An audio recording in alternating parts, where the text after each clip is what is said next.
Assalamualaikum warahmatullahi wabarakatuh. Waalaikumsalam warahmatullahi wabarakatuh.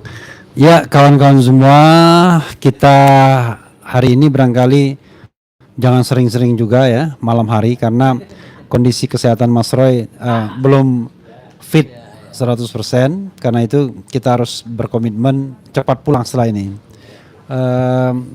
Dan kita sekedar bersyukur karena Mas Roy dan Dr. Tifa akhirnya tidak ditahan karena itu penting ya. Dan mungkin nanti Mas Gafur akan menganalisis kenapa kalau ditahan bagaimana, tidak ditahan bagaimana dari sisi hukumnya tentu.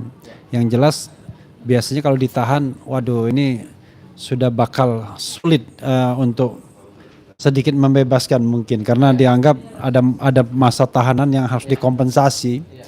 Tapi kalau tidak ditahan bagaimana? Mudah-mudahan itu berita baik tentunya. Nah, Mas Roy, kita harapkan barangkali bercerita mengenai apa yang dialami saga Jumat sampai kemudian akhirnya bisa kembali Senin. Jadi Jumat, Sabtu, Minggu, Senin. Jadi iya, empat hari itu, saga 4 hari itu. Kemudian Pak Ugro mungkin bicara mengenai soal prosedur penangkapan, prosedur bagaimana penyerahan. Kalau kita lihat misalnya penyidik menunggu sampai pukul lebih dari 4 sore, nah itu apakah itu ada kelaziman seperti itu ketika dilakukan penyerahan tahap 2 ya. Itu sobat era sekalian ya, sekali lagi alhamdulillah bisa tidak ditahan, bukan ditangguhkan penahanannya karena dalam perspektif kita, bukan dalam perspektif karena ini adalah pelimpahan dan dalam pelimpahan itu berarti argonya dari nol lagi dan oleh jaksa tidak ditahan, tetapi rupanya jaksa pun tidak mau lama-lama juga. Kasusnya sudah dilimpahkan per hari ini ke Pengadilan Negeri Jakarta Timur. Jadi nanti berarti tanggung jawabnya sudah di Pengadilan Negeri Jakarta Timur, bukan lagi dari kejaksaan. Jadi bayangkan kejaksaan cuma 1 hari nggak nyampe 1 hari dong, karena dua-dua jadi langsung dia cuma sekedar halte saja gitu. Nah ini juga mungkin bisa dilihat oleh Mas Gafur ya. Kita ingin ke Pak Ugro dulu atau ke Mas Roy dulu mau menceritakan bagaimana saga 4 hari tersebut. Mungkin Mas Roy dulu ya. Seru ya. Ya. Baik. Ya. Assalamualaikum warahmatullahi wabarakatuh. Ya, selamat malam menjelang dini hari ini ya teman-teman semua. Jadi benar apa yang dikatakan Mas Refli tadi, alhamdulillah meskipun kondisinya mungkin belum sepenuhnya fit ya gitu. Jadi kalau teman-teman jangan kaget kalau saya sudah ada tampil di salah satu podcast ya yang sudah mulai tayang ya di Madilog misalnya, atau kemudian di podcast yang lain besok mulai juga udah tayang. Saya meskipun tidak bisa menyembunyikan ya, kalau saya memang orangnya gampang senyum gitu, gampang ketawa. Jadi nggak mungkin ada orang bilang tuh Roy Suryo tuh kok sakit kok ketawa. Loh, emang orang sakit nggak boleh ketawa ya gitu.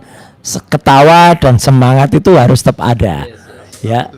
Ketawa itu sehat. Jadi apalagi kalau kita ada itu rumusnya. Senyum itu adalah ibadah. Nah, senyum itu adalah ibadah, dan kemudian kita sebisa lagi kalau kita masih bisa menertawai diri sendiri, apalagi menertawai yang kemarin sudah bisa ketawa kemudian senyum kecut. Nah, itu menertawai yang ada yang marah-marah loh Mas Roy. Ada marah-marah, membakar mana lagi. Ngocat. Kurang tampar apa? Iya, gitu. Yalah, oke. Jadi alhamdulillah itu salah satu cara kalau dari kita misalnya untuk bisa menyemangati. Dan intinya gini, Mas. Kalau kemudian kemarin banyak komen ya, baik Pak Ugro juga sudah menyampaikan, Gus Nur terima kasih sudah menyampaikan. Jadi suasana hari Jumat itu, Jumat pagi itu memang benar-benar suasana yang kalau teman-teman mau lihat filmnya, itu filmnya sudah beredar semenjak tahun 83 yang lalu. Yaitu pengkhianatan G30 SPKI. Nah, situasinya kayak gitu. Jadi di mana ada orang diambil dari rumahnya, kemudian merangsek sampai ke kamar ya. Merangsek sampai ke kamar tidur. Ya, untung itu private ya, itu iya, private. Private betul. Private. Dan nanti ya pada saatnya Nanti kita buka. akan ada ya. Jadi benar-benar kelihatan tempat tidurnya. Ya. Ya. Kita Mas Roy, apa yang kita bicarakan ini sudah kita lihat bukti-bukti videonya juga. Ini bukan hoax, tapi akan ada tempat di mana semua bukti-bukti itu akan dibuka secara sah dan patut secara hukum. Nah, jadi singkat kata memang hari itu Jumat pagi itu saya memang baru saja malamnya baru saya pulang ya dengan rombongan yang sama sebenarnya ya gitu, kecuali Mas Gafur waktu itu nggak ikut ya, dari Bandung. Dan kemudian itu juga penting ya, Bandung itu jangan dikait-kaitkan dengan kemudian itu ada acara untuk melakukan pemberontakan atau protes. Gak ada sama sekali, tokoh yang disebut-sebut itu juga nggak datang di Bandung ya gitu. Jadi jangan kemudian melemparkan hoax bahwa kita mengadakan suatu pergerakan sesuatu ya di Bandung, enggak. Jadi saya pulang sampai rumah kira-kira jam 2 dini hari, kemudian tertidur di kursi, kemudian terbangun lagi ketika azan subuh, dan kemudian sholat. Nah makanya saya pakai baju itu baju untuk sholat juga gitu ya. Jadi ada baju merah marun itu lengan pendek itu, kemudian pakai celana jeans tapi jeans santai, jeans di rumah. Dan tiba-tiba jam 7 pagi itu rame gitu, gludak bel pintu berbunyi. Ternyata saya lihat di CCTV banyak orang. Saya pikir orang antar paket gitu ya Mas Refli, tapi ternyata tiba-tiba iya mau ambil paket gitu, paketnya paket berwujud manusia gitu. Saya maksudnya. Pemburu atau pengejar atau apalah gitu. Karena nggak pakai dikejar, dan saya sempat masuk ke kamar mandi sebentar ya gitu untuk cuci muka, tapi saya kaget karena saya melihat suara istri saya teriak gitu. Nah, ketika teriak saya kemudian lari keluar masuk ke kamar tidur, dan ternyata di situ orang-orang itu sudah masuk kamar tidur. Jadi sekali lagi orang-orang itu sudah masuk kamar tidur. Kemudian saya mengenal, meskipun mereka pakai masker loh ya, mereka semuanya pakai masker. Jadi terus terang saya kalau tidak mengenal itu, Nanti masih era Covid dong Mas Roy. itulah. Terus terang kalau saya tidak mengenali salah satu suara itu adalah seorang yang perwira kepolisian ya gitu, inisial R, saya mungkin sudah akan marah. Mungkin saya nggak bisa membedakan lagi, terus terang ini saya nggak bisa membedakan lagi antara perampok dengan petugas kepolisian karena mereka menggunakan tutup kepala ya, hanya kemudian mereka menunjukkan identitasnya. Tapi ya siapa tahu kalau identitas itu hanya cetakan pasar pramuka gimana ya, kan bisa aja identitasnya palsu, kayak ada seseorang termul yang pakai identitas Tapi sebenarnya gini Mas Roy. apokat palsu itu juga ada itu identitasnya. Ini menarik Mas Roy. Biar gampang ya, saya bertanya nih biar gampang. Kalau penangkapan secara resmi, penangkapan itu kan perintah undang-undang ya, juga harus ya. menggunakan sarana yang patut dan layak kan. Yang dibawa itu satu surat perintah penangkapan. Ya. Kedua surat tugas. Ya, surat perintah penangkapan, surat Ya, tugas, ya. dan ketiga surat izin masuk ke rumah orang yang kita sebut Itu surat ada. penggeledahan. Ya, Oke. ya. Begitu mereka masuk, mereka ketuk pintu kan? Ya. Assalamualaikum. Ya. Nih yang punya rumah siapa? Ya. Izin. Ya. Kami dari aparat sekian. Ya. Sudah membawa surat perintah kepada Ya. Bapak. Ya. Ini surat perintahnya. Ya. Ini surat tugas kami. Ya. Kemudian ini identitas kami. Ya. Hari ini Ya. kami mau membawa Bapak, misalnya ini Ya. Ya. ini kita bicara negara hukum soalnya ya. Iya. Kami mau membawa Bapak ke Polda. Mohon Bapak siap-siap izin, siapkan pakaian yang layak bisa Bapak pakai. Kemudian Ya. kalau Bapak mau minum teh, silakan dulu minum teh, ya kan. Nanti Mau kemudian kamar setelah kecil, ya kan? mau kamar kecil, mau ganti baju, monggo silakan, mau cuci muka, mau beres-beres, Ya. monggo silakan. Kemudian kalau sudah bahkan kalau di Amerika Mas Roy, ini di Amerika nih, Ya, negara ya, yang sangat demokratis dalam penegakan hukum. Itu mereka harus mengizinkan Ya. seseorang yang mau ditangkap itu silakan hubungi dulu lawyernya. Ya. Kalau lawyernya belum bisa datang hari ini, Ya. kemudian nanti kami tunggu di kantor. Nah. Baru setelah ada kesepakatan itu, Nah, baru secara itikat baik kedua belah pihak, kecuali ada perlawanan. Ya. Kalau ada perlawanan yang membahayakan keselamatan petugas, Mereka boleh pasti tindak. melakukan Ya. upaya paksa. Ya. Misalnya melumpuhkan, Ya. ya. Tapi kalau ada ancaman, Ya. makanya kalau tidak ada ancaman, apalagi yang bersangkutan mau dijemput itu punya itikat baik, monggo Bapak kita sama-sama naik ke mobil, kemudian kami ke Ya. kantor. Itu yang kita bayangkan seperti itu Ya. sebagai negara demokrasi dan Betul. negara hukum. Betul. Pertanyaan saya, apakah terjadi nggak seperti itu, Mas Roy? Tidak ada. Yang saya tahu mungkin mereka memang sebelum masuk itu menunjukkan diri identitas kepada pembantu saya. Tapi pembantu saya itu ketakutan dan mengatakan polisi gitu aja. Jadi saya kira mereka tidak sehalus tadi. Dan satu yang paling penting, tidak ada izin RT RW. Karena istri saya barusan mengkonfirmasi juga kemarin ya gitu. Apa koordinasi misalnya dengan RT RW? Nggak ada. Mungkin izin dari pengadilan iya, tapi Iya. dengan RTW kan biasanya koordinasi dulu. Nggak ada. Pak, apakah Bapak Iya. warga Bapak atas nama sekian, Ya. mohon kami didampingi Ya. untuk Karena gini Mas Roy, ini jujur ya. Harus benar itu kan alamatnya. Di kompleks saya Iya. pernah ada juga petugas kepolisian mau mendatangi seseorang. Banyak sekali petugas kepolisian. Orang ini tersangka mau diburu Ya, gitu ya, ya. ya. Tapi di Dicek daerah rumah dulu. saya itu Ya. ada ketua RT. Oke. Mereka koordinasi dengan ketua RT. Nggak ada. Dan mereka datang tuh baik-baik gitu. Nggak ada. Pintu baik-baik. Saya bisa pastikan ya, ini insya Allah ini tidak bohong dan tidak kemudian menjatuhkan institusi kepolisian. Saya bisa pastikan mereka tidak kemudian melalui RT RW tempat. Mereka hanya mengambil atau mengajak 2 orang satpam dan kemudian memang satpamnya dekat rumah, ada gardunya itu. Kemudian 2 orang satpam dan 2 orang satpam itu tidak naik rumah loh, tidak naik ke atas rumah loh. 2 orang satpam itu cukup sopan untuk kemudian menunggu di bawah. Ya, jadi yang naik hanya sekitar 7 orang itu. Satu lagi Mas Roy, mohon maaf nih ya. Saya mau menggambarkan yang normalnya saja. Begitu mereka datang, mereka minta izin dong. Bapak, Ibu, mohon maaf, kami hari ini tugas ini. Kan nggak boleh naik sampai ke kamar orang. Itulah Kecuali memburu orang yang sedang dikejar. Itu berbeda. Iya. Atau orang itu melakukan perlawanan, kabur ke atas, Nah, dikejar. mau ngabur gimana memang kamar saya di atas? Berarti mereka langsung merangsek ke atas. Langsung ke atas. Saya kagetnya itu terus terang ini fakta dan itu akan ada di CCTV. Saya lihat CCTV dari bawah, mereka minta dibuka ya karena ngebel pintu tuh ngebel itu tidak putus-putus. Kling klung kling klung kling klung kling. Terus tiba-tiba glutek gitu pintu dibuka. Terus mereka langsung naik. Jadi saya hanya dengar suara blok. Mereka kan naik ke atas gitu dengan suara itu. Serentak langsung ke atas ya karena pembantu saya bilang kamar bapak di mana atau kamar ibu di mana, di atas kan ya mereka langsung ke atas. Kenapa mereka nggak bilang begini? Ini kalau saya bayangkan saya zaman bayangkan PKI ini, waktu datang ke rumah Ahmad Yani, kan ada pembantu, Ada. Cakrabirawa bilang Itu pun masih sopan. iya, makanya saya mau menggambarkan. Tanya anaknya. Iya. Dek, bapak di mana? Maksudnya saya mau bayangkan begini. Iya. Di malam penculikan G30 SPKI itu kan datang di rumah Jenderal Ahmad Yani. Ada pembantu kan? Ada, ya. Pak, Bu, Bapak, itu ibu Bapak itu. tidur di mana? Kemudian kan datang anak. Iya, terus anaknya Bilang, Bapak lagi bobo. Bangun panggil. Bapak. Ya, dia yang membangunkan anaknya. Ya, anaknya membangunkan. Nah, Iya. aku membayangkan harusnya begitu dong. Bilang kepada pembantu, misalnya Bibi, tolong panggilkan Bapak Ya, atau Ibu. Bapak di mana, Tapi Bi? tunggu Gitu. di sini. Enggak. Itu etikanya begitu. Ya, jadi saya mungkin atau kami mungkin tidak akan terlalu menjelaskan di sini, ya, Mas Gafur, Pak Ugro dan juga Mas Refli. Tapi itu nanti akan ada ya buktinya. Jadi yang saya omongkan ini dan kami ceritakan ini bukan bohong, karena semuanya ada buktinya, ya, ada bukti rekamannya, baik rekaman CCTV maupun rekaman langsung saat kejadian. Intinya saya kaget sekali. Kenapa kita memiliki petugas yang seperti itu, Pak Ugro? Jadi artinya yang tanpa menurut saya etikanya sangat kurang, ya. Kemudian masuk sampai ke atas dan pada Bukan cuma soal etika. Iya. Prinsip kemanusiaan. Iya. Dan saya tuh kan sebenarnya ada tinggal dipanggil, kita juga bisa langsung turut ya gitu, kemudian bisa langsung menemui baik-baik. Karena saya kira akan mengantarkan surat kan. Jadi saya bilang kan pada bantu saya, suratnya diterima aja gitu. Ternyata sudah naik dan kemudian ini yang dilakukan.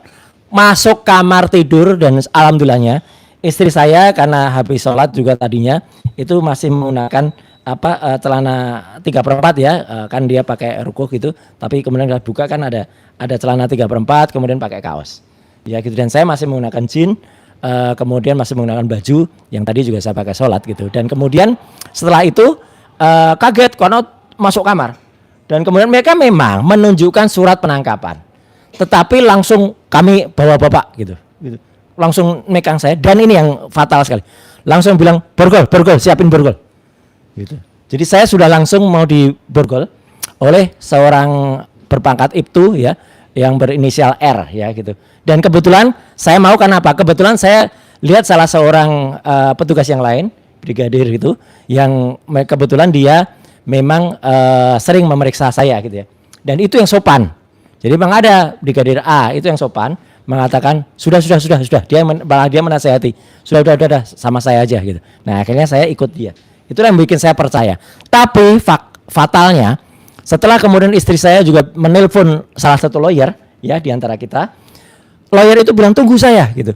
Mereka tidak mau menunggu dan bahkan tidak mau bicara dengan lawyer itu. Tidak mau bicara dengan lawyer itu. Padahal kan sudah mau di video call gini, malah dibalik-balik terus kameranya. Jadi dia wajahnya nggak mau kelihatan. Terus setelah itu saya bilang, saya ganti celana dulu karena ini celana rumah. Udah, nggak usah ganti, nggak usah ganti. Tidak diperbolehkan ganti. Ada kata-kata itu. Ada kata-kata itu. Ya, terus saya lewat gitu. Akhirnya saya ngambil sepatu, mau ngambil sepatu. Ternyata saya mau buka buffet, nggak mungkin kan banyak sekali orang. Kemudian baru saya ambil sepatu. Kebetulan memang sepatu yang ini kebetulan sepatunya yang ada di luar karena dipakai semalam itu. Kemudian saya dibawa turun, ya. Kemudian langsung dimasukkan mobil dan jalan. Udah peristiwanya gitu. Jadi artinya benar-benar Apa yang Mas Roy simpulkan dari satu proses penangkapan yang sebenarnya kalau kita bicara kemanusiaan dan bicara undang-undang ya itu nggak sesuai sih dengan prinsip hukum acara pidana kita yang baru yang sangat humanis. ya, jangankan bicara hukum apalagi humanis. Kesimpulan saya brutal, benar-benar brutal ya. Akhirnya sampai Pak Ugro waktu itu ya. Seperti ada yang membayangkan seperti penculikan. Iya, seperti Pak Ugro kemudian Gus Nur ya sudah juga komen ya bahwa itu seperti pengkhianatan G30 SPKI film itu. Dan nanti bisa dibuktikan kalau film kita asli ya, film asli itu nanti sudah tertayang ya gitu. Meskipun tentu tidak hari-hari ini karena film itu akan dipergunakan untuk satu proses tertentu. Itu sudah tayang, teman-teman bisa membayangkan ya baik di channel RH, Roy Suryo Official, Abdul Ghafur Sangaji Official, Langkah Update dan juga tentu Ugro Senatri Brata yang merekam acara ini itu akan bisa membuktikan peristiwa yang terjadi. Singkat kata ya saya dibawa pergi ya hanya menggunakan pakaian melekat, tidak boleh minum, tidak boleh apalagi makan ya gitu. Kemudian hanya menggunakan pakaian melekat, kemudian jalan dan ya alhamdulillahnya saya tahu lah 2 orang minimal. Ibtu R itu dan Brigadir A itu yang membawa itu. Kalau enggak kan saya nggak mau. Ya gitu, karena saya mengenal, meskipun pakai masker ya, saya kenal. Kemudian saya dibawa ke Polda Metro Jaya di Kamnek Kamnek 5 ya, jadi di Reskrim Kamnek 5. Dan kira-kira 1 jam kemudian datanglah Mas Rafli Harun, kemudian juga Mas Ghafur, kemudian kita cerita soal itu. Dan makanya saya kemudian tidak mau menandatangani surat penangkapan dan surat penahanan karena saya merasa saya tidak ditangkap dengan patut dan layak dan saya tidak ditahan dengan benar. Karena apa? Terus terang ini ada yang lupa saya ceritakan Bapak-bapak semuanya. Saya tuh hari-hari itu tuh sebenarnya menunggu-nunggu. Benar. Dalam hati kecil saya menunggu. Karena apa? Kita kan sudah mengenal sebelum ini kita bicara tentang P21 yang tanggal 2 Juni. Yang konon itu sudah diceritakan oleh Dirkrim tanggal 2 Juni. Tapi saya hitung kan 2 Juni setelah tanggal 16 Juni itu kok nggak ada surat gitu. Padahal kan harusnya H+14 itu harus ada. Mulai dari Senin, Selasa libur, Rabu, kemudian juga Kamis nggak ada surat. Jumat itu ketika datang, saya pikir oh ini surat, kemungkinan untuk panggilan hari Jumatnya kan itu, untuk panggilan hari Senin. Bayangan saya begitu. Tidak kemudian tiba-tiba tanpa sesuatu yang patut dan layak tiba-tiba saya diambil. Nah, jadi intinya begitu yang saya ceritakan. Tentu nanti akan banyak cerita lain, tapi untuk supaya tidak kemudian terlalu fokus ke cerita hari Jumat pagi itu, ya. Kemudian nanti masih ada drama yang lain, drama ketika dibawa ke rumah sakit, kemudian drama malam hari ketika dari rumah sakit itu tiba-tiba mau dibawa balik ke Polda Metro Jaya, ya, padahal dalam kondisi belum sehat, ya. Kemudian drama lagi ketika dari rumah sakit itu tadinya mau masuk lagi ke Polda Metro, tapi kemudian alhamdulillahnya macet. Sehingga hanya sebentar di Polda Metro, kemudian berangkat ke kantor kejaksaan. Saya kira itu dulu sebagai pembuka. Ya, jadi saya berharap tidak ada lagi korban-korban berikutnya berkaitan dengan dugaan ijazah tadi. Ya, saya berharap ijazah bisa hadir ya di sidang pengadilan sehingga bagi saya dugaan ijazah palsu ini yang dilakukan penelitian oleh Dr. Tifa dan Mas Roy Suryo ini itu nanti akan menjadi pengalaman yang terbaik bagi pelaksanaan pemilu 2029 dan selanjutnya, ya kan? Kita tidak mengkriminalisasi seseorang, ya. Saya katakan bahwa saya tidak katakan membela pribadi Mas Roy atau Dr. Tifa. Saya membela setiap orang yang dikriminalisasi. Itu memang karakter saya seperti itu. Jadi pada saat saya dulu masih aktif juga saya pernah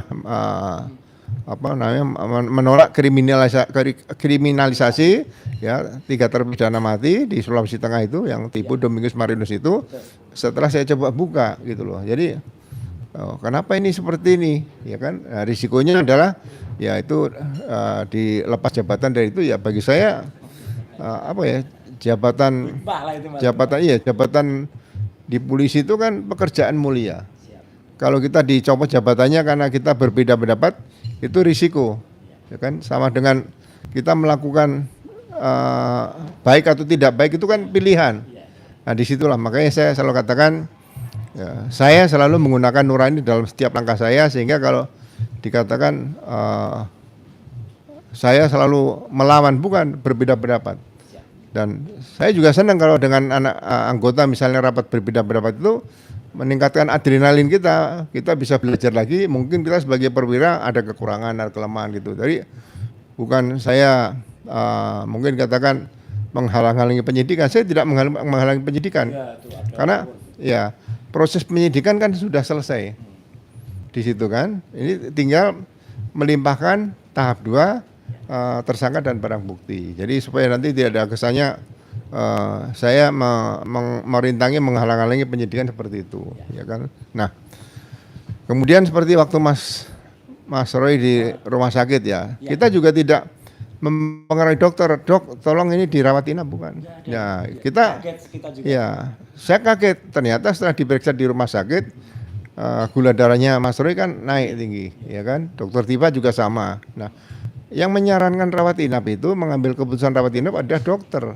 Ya, bukan siapa-siapa, penasihat hukum juga enggak. Saya juga tidak, walaupun mereka kenal saya, tidak menyarankan supaya rawat inap. Jadi kalau ada kesan alasan sakit supaya tidak ditahan itu bagi saya alasan terlalu mengada-ngada yang dilakukan oleh orang-orang tertentu yang selalu mempengaruhi penyidikan, mempengaruhi sekarang penuntutan, ya kan.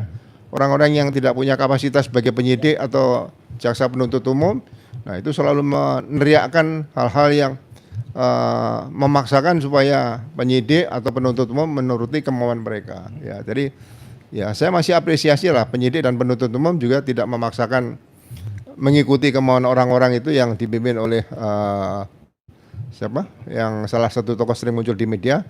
Ya, saya tidak mau sebutkan namanya nanti dia merasa tersinggung. Tapi kalau merasa tersinggung nggak apa-apa karena namanya juga tetap masih ada. Ya. Nah, hal-hal seperti ini mari kita tunggu nanti dalam sidang pengadilan Mas Roy dan Dr. Tifa. Ya, saya berharap fakta persidangan nanti sejak start dari pembacaan dakwaan oleh jaksa, nah kesanggupan pemilik atau pengguna ijazah diduga palsu tadi bisa dihadirkan. Tapi prinsipnya jangan mengkriminalisasi siapapun hanya dengan dugaan ijazah palsu. Yang penting bagaimana hasil penelitian tadi bisa menjadi penelitian yang sahih, yang penelitian yang benar-benar murni penelitian dan itu dibuktikan di pengadilan sehingga kalau penelitian itu memang dinyatakan benar-benar penelitian yang sah, berarti peristiwa pencemaran nama baik ataupun fitnah itu tidak terbukti seperti itu. Ya, jadi kalau si ijazahnya tidak bisa dihadirkan, berarti hasil penelitian itu nanti akan menjadi pertimbangan hakim bahwa pencemaran nama baik atau fitnah tidak bisa diterapkan terhadap Mas Roy Suryo atau Dr. Tifa seperti itu. Itu saja sementara dari saya. Bapak sebelum kembali ke Mas Refli, mungkin tadi ada yang sedikit ingin kami ingin mendengar komentar. Apakah yang tadi saya ceritakan di awal cukup panjang dan sudah ditanggapi juga oleh Mas Gafur, itu kejadian brutal di rumah tadi. Itu seorang warga negara biasa bisa mengajukan keberatan, Pak. Dan keberatannya kira-kira seperti apa? Dengan tadi, dan apakah dulu zaman Bapak ya kayak gitu loh? Masa kayak gitu Pak pendidikannya? Gitu. Ya, biasanya kalau seperti itu yang pertama dilaporkan kepada Propam lah. Oke. Internal, tapi kalau misalnya mau digugat peradilan, sekarang dengan KUHP yang baru juga ada, kalau nggak salah pasalnya. Jadi bisa digugat ya? Bisa digugat. Jadi itu di KUHP juga baru juga ada penyalahgunaan wewenang oleh aparat penegak hukum seperti itu. Itu di KUHP yang baru ada. Ya. Baik. Clear Pak. Terima kasih. Mas Gafur mau ada komentar sebelum kembali ke Mas Refli? Ya. Oh, oke. Bang Refli dulu lah. kita agak gelisah soalnya pertandingan sepak bola sudah mulai. Jadi saudara sekalian, kita bicara mengenai tadi dua hal ya. Pertama pengalaman Mas Roy ketika ditangkap dan kemudian harapan Pak Ugro untuk persidangan ke depan. Nah, terkait dengan proses penangkapan sebenarnya Mas Roy melalui kuasa hukumnya sudah mengajukan pra-peradilan. Jadi kuasa hukum pribadi Mas Roy, apa namanya Mas Roy? Tokham ya. Tokham itu apa? Tok itu apa? Tim anti tim untuk kemudian literasi hukum dan HAM. Oke. Litigasi Pak, litigasi hukum dan HAM. Oke, jadi itu Tokham ya. Jadi nah itulah tim yang kemudian akan mendampingi Mas Roy dalam persidangan baik pra-peradilan maupun sidang di Pengadilan Negeri Jakarta Timur, begitu ya. Jadi kalau selama ini memang ada banyak tim, maka itu tim yang ditunjuk oleh Mas Roy dan ini memang Tokham sudah lama berkolaborasi dengan Mas Roy sejak kasus Stupa dulu ya. Bahkan sebelumnya. Sebelumnya, oke. Dan untuk catatan ke pemirsa, ya kita tunggu saja ada pra-peradilannya dan mungkin orang bertanya, kenapa pra-peradilan itu tetap diajukan untuk penggeledahan, penangkapan dan penahanan. Jadi Mas Roy berpikir ya ini tidak hanya soal terkait dengan kepentingan pribadinya, tapi juga untuk kepentingan penegakan hukum. Nah ini yang barangkali Gafur perlu garis bawahi, apa konsekuensi dari peradilan ini ya kalau seandainya dikabulkan atau tidak dikabulkan dan lain sebagainya. Silakan. Oke. Jadi terima kasih Bang Refli. Izin Pak Ugro, Mas Roy. Siap.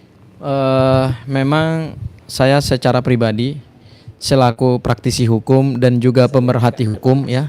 Selaku praktisi hukum dan juga pemerhati hukum Mas Roy melihat bahwa memang ada disparitas. Ada kesenjangan kualitas penegakan hukum oleh dua lembaga penegak hukum, yaitu antara Polda Metro Jaya dan Kejaksaan. Padahal dengan KUHP dan KUHP baru, seharusnya kepolisian juga segera mereformasi cara penegakan hukum pidana yang basisnya lebih humanis, basisnya sesuai dengan nilai-nilai Pancasila.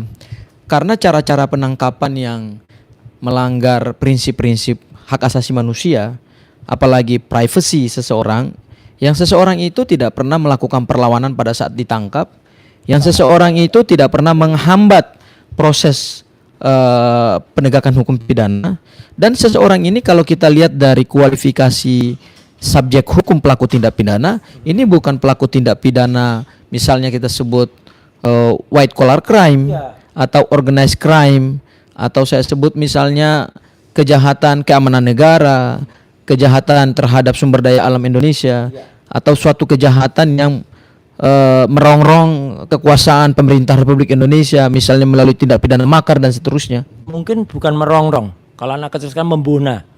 Apa itu? Buna dan rongrong. Supaya tidak terlalu Iya, stres ya. iya. Meskipun sakit masih bisa ketawa. Iya. Ketawa-ketawa gitu ya. Iya. Tipikalnya. Terus. Iya. Artinya hukum pidana kita yang baru ini sebenarnya telah meninggalkan pendekatan dan paradigma penegakan hukum pidana yang represif.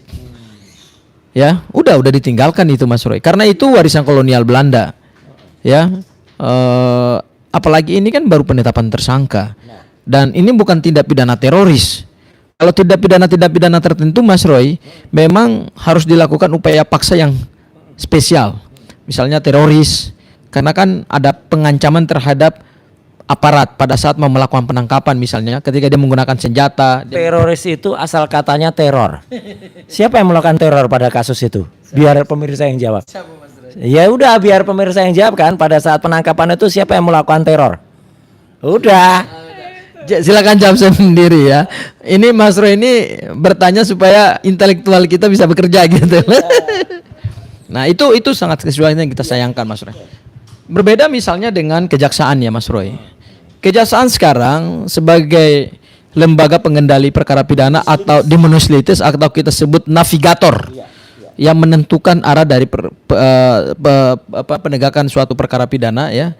Itu sekarang jauh lebih humanis Mas Roy. Ya, bahkan dalam perintah-perintah harian Jaksa Agung Republik Indonesia kepada seluruh jaksa di wilayah Republik Indonesia ini Mas Roy. Lebih humanis.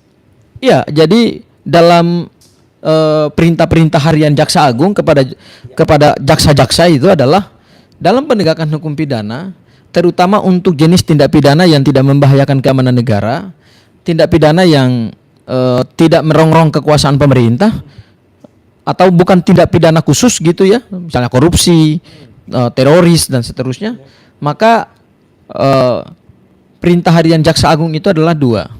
Jaksa dalam menegakkan hukum harus menggunakan prinsip nurani atau hati nurani. Jadi tidak semata-mata kita menggunakan pasal, ya. Dan yang kedua harus humanis, tetapi dasarnya yuridis. Kan beda nih. Humanis, berhati nurani, tapi landasannya hukum. Nah, itu yang digunakan oleh kejaksaan. Nah, makanya pada saat penyerahan tersangka dan barang bukti kemarin, saya kebetulan sama Bang Refli yang mendampingi Mas Roy ya.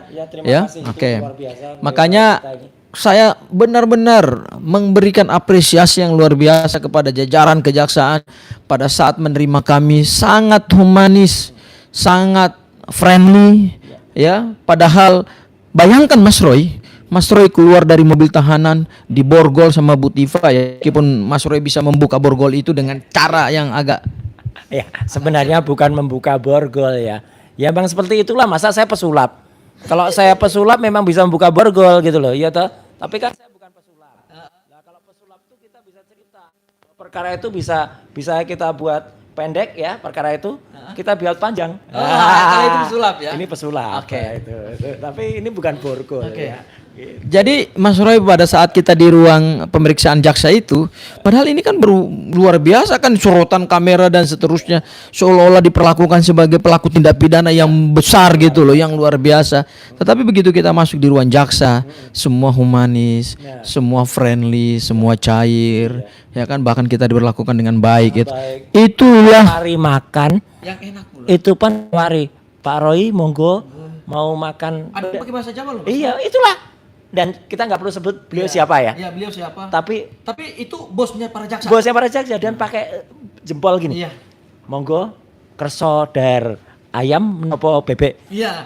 Pilih makan ayam atau bebek. Iya. Jadi kita dapat dan bahkan minuman saya kan minuman khusus ya. Iya. Yang kemudian itu bukan hanya less sugar, tetapi no sugar. Sempat diberikan minuman itu Pak Ugro.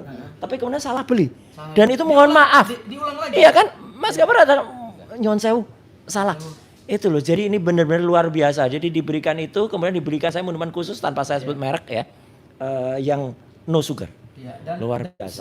sangat humanis, sangat apa ya, pendekatannya sangat kultural. Luar biasa lah Luar pokoknya. biasa. Iya. Saya melihat bahwa inilah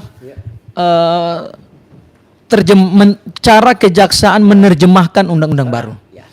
Ya, dalam SOP penanganan perkara pidana. Nah, ini yang sebenarnya Mas Roy, Harus dilakukan. ini yang menurut saya ini harus jadi pelajaran. Ya, kami mengajak, tim kuasa hukum ini mengajak, termasuk juga Mas Roy mengajak, ayo Polda Metro Jaya segera berbenah. Betul. Tinggalkan cara-cara represif dalam penegakan hukum. Pelajari kembali spirit dan semangat KUHP dan KUHP baru. Temukan intisari dari KUHP dan KUHP baru supaya kita menegakkan hukum itu ya. Tadi ada seorang termul mengatakan, iya hukum pidana itu kan keras. Iya itu zaman kolonial Belanda yang keras-keras. Dia hidup di zaman kembali Ya. itu hidup di zaman kolonial aja dia. Hukum pidana aja namanya sekarang hukum pidana nasional. Nah, coba baca naskah akademiknya. Luar biasa itu pertimbangannya, kajian sosiologisnya, kajian yuridisnya, kajian filsafatnya luar biasa sesuai dengan nilai-nilai Pancasila gitu. Nah, ayo Polda Metro Jaya kita berbenah supaya jangan ada lagi cara-cara pendekatan hukum yang pada akhirnya ya quote and quote mendapat kritik publik. Dan memang harus terbuka lembaga penegak hukum itu, ya. Kemarin ada salah satu, ya saya tidak perlu sebut namanya lah. Salah satu teman dari Polda itu mengatakan, "Oh, Mas Gapur kalau kritik Polda lumayan juga ya." Saya bilang saya bukan bukan untuk ini, tetapi itu adalah dalam rangka check and balance. Karena kalau tidak ada kami seperti ini, tidak ada Bang Refli, tidak ada saya, ya akhirnya kan bobrok semuanya. Ya, oleh karena itu saya ingin menjawab apa yang ditanyakan oleh Bang Refli terhadap cara-cara yang tidak sesuai dengan prinsip due process of law KUHP yang baru, maka tentu forum yang terbaik adalah kita uji ini di pra-peradilan. Makanya gugatan pra-peradilan yang diajukan oleh Mas Roy berdasarkan tim kuasa hukum Tolkham, ya, itu akan perdananya dilakukan di hari Senin. Dan disitulah semua bukti-bukti akan dipertontonkan kepada publik. Ya, yang digugat itu adalah 3 objeknya ya. Berdasarkan pasal 158 KUH yang baru tentang lembaga pra-peradilan, salah satu kewenangan dari lembaga pra-peradilan menguji saat tidaknya upaya paksa. Nah, itu. Ada 3 upaya paksa yang kami uji. Yang pertama adalah penangkapan, yang kedua adalah penahanan, dan yang ketiga adalah penggeledahan. Meskipun catatan saya Mas Roy, perkara ini sudah dilimpahkan ke jaksa dan kewenangan penyidik Polda Metro Jaya telah selesai, tetapi kami bukan mempersoalkan proses penyerahan tersangkanya, tetapi yang kami persoalkan adalah penggunaan kewenangan upaya paksa yang tidak sesuai dengan undang-undang. Supaya publik jadi tahu dan belajar dari Supaya situ. tetap bersemangat dan Mas Refli tidak ke alam. Oke, saya kira itu nanti besok lah kita bahas lebih luar biasa lagi. Baru kali ini kita bisa podcast sambil tidur. Walaupun sebenarnya saya mendengarkan tetap ya separuh alam. Jadi saudara sekalian ya, sekali lagi bahwa pra-peradilan itu dimaksudkan untuk bagaimana kebenaran ditegakkan. SOP prosedur itu benar-benar ditegakkan. Jadi walaupun Mas Roy tidak ditahan ya, dan kemudian barangkali orang menanyakan urgensinya apa, tapi karena ini adalah soal menegakkan aturan, maka Mas Roy tetap mengajukan ini. Mudah-mudahan ini dikabulkan dan menjadi pembelajaran bagi penyidik ya, bagi pihak Polda Metro Jaya agar kemudian bisa menjalankan hukum secara lebih humanis dan sesuai dengan prosedur. Jadi prosedur saja itu nggak cukup, tapi juga humanis, ya kan?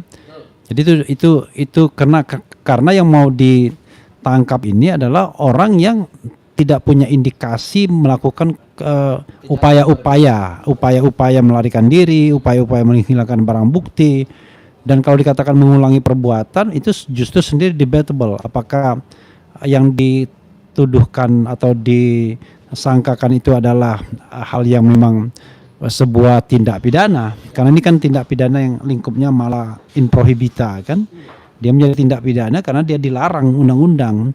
Padahal dia bukan yang secara absolut merupakan tindak pidana seperti perampokan, pembunuhan yang wajiblah, terorisme itu kan wajar kalau kemudian ditangkap, ditahan, tapi itu pun tetap prinsip tetap ditegakkan. Cuman barangkali SOP-nya jauh lebih ketat kalau mereka, terutama aspek keamanannya. Tapi kalau ini warga sipil biasa, Dan yang, cuma pencemaran nama baik. iya, dan cuma pencemaran. Pidananya rendah. 9 Iya. bulan plus 2 tahun.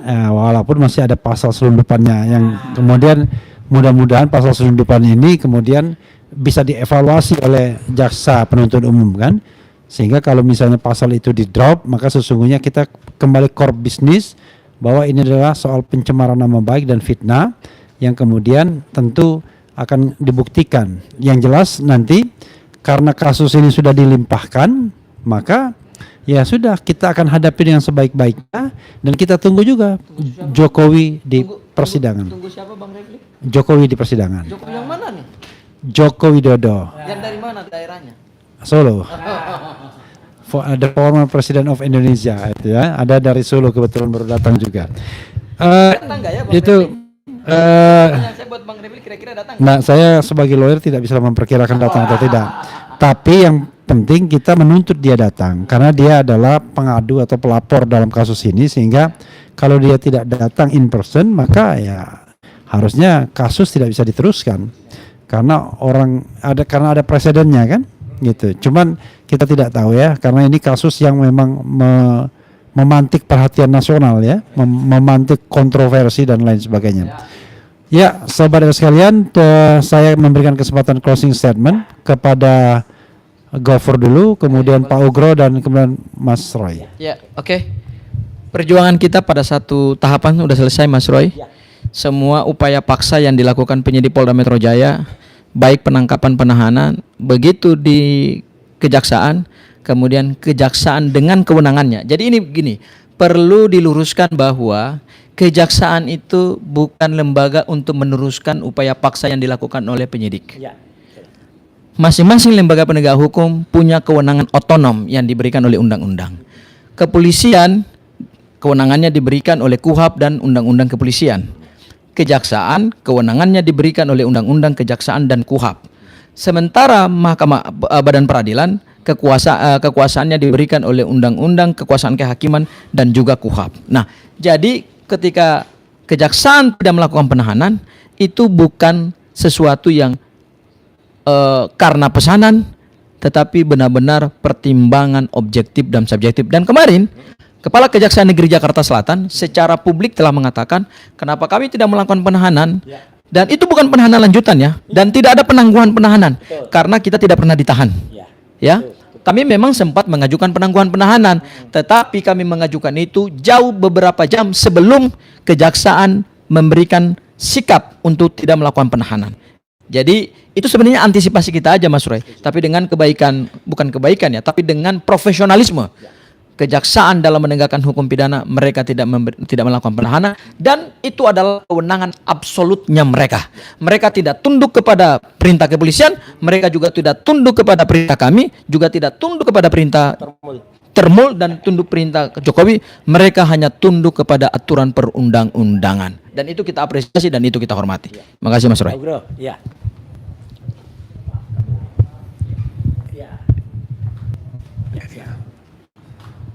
Baik, terima kasih. Jadi mari kita tunggu, ini sama dengan lari estafet, ya kan? Jadi dalam lari estafet ini mudah-mudahan ijazah yang selalu berada dalam tongkat estafet tadi bisa tetap dibawa oleh pelari sampai finish nantinya hadir, itu saja. Ya, jadi ijazah ini ibarat lari estafet adalah tongkat estafet yang harus diberikan pada pelari berikutnya. Ya, kita tunggu putaran berikutnya di sidang pengadilan. Ya, mudah-mudahan tidak ada lagi korban-korban berikutnya yang berhubungan dengan dugaan ijazah asli atau dugaan ijazah palsu atau dugaan ijazah tidak ada. Itu saja. Terima kasih. Baik. Ya, saya mungkin akan memberikan saran aja ya, Mas, dan juga Mas Refli, Pak Ugro dan juga Mas Gafur. Tapi saran saya lebih kepada para orang-orang yang teriak dengan kasar di luar itu. Ya kalau copot ini, copot Kajari, copot Aspidum. Sekarang udah Jaksa Agung yang suruh nyopot. Kemarin masih kepala Iya, Kejari. Aspidum. Betul, dan ada orang yang terlalu bakar gitu kan. Bakar Kejari gitu kan. Nah, bakar Kajati. Kok bakar sih? Sebenarnya ada yang bisa dilakukan daripada kalian membakar. Nah, ini saya juga bisa contohkan nih. Kalau kita membakar seperti ini kan bisa mengakibatkan kerugian lah. Ya toh? Nah, apalagi kalau kemudian timbul kebakaran dan api semacam ini kan malah sayang. Daripada timbul api semacam ini, lebih baik kita berikan bunga untuk mereka. Gitu. Nah. Itu aja ya. Atau daripada malah kalian ribut sendiri di luar. Karena kalau kalian ribut di luar, maka saya hanya mengatakan ingatlah pepatah atau peribahasa. Ya, kita insya Allah akan berjalan pelan ya gitu, sesuai dengan kafilah. Dan kafilah itu kalau berjalan pelan ya, maka apa? Maka yang di sekelilingnya hanya asu kabeh ya, gitu ya, menggonggong. Daripada kalian itu menggonggong, lebih baik tenang, berdoa saja, semoga semua berjalan lancar. Gitu ya. Ya, saudara sekalian, ya itu saja ya.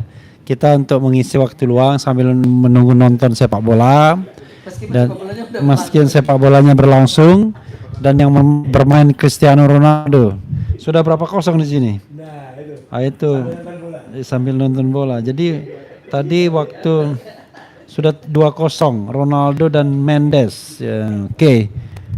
Itu saja saudara sekalian, mudah-mudahan bermanfaat ya. Banyak hal yang sebenarnya belum kita gali secara secara lebih detail, tetapi nanti pada lain kesempatan, dan doakan nanti dalam persidangan ke depan awal Juli itu persidangan berlangsung secara baik, secara fair, memberikan kesempatan yang memadai untuk pembuktian adanya ijazah palsu karena sudah sampai tahap persidangan soalnya. Itu saja. Wassalamualaikum warahmatullahi wabarakatuh.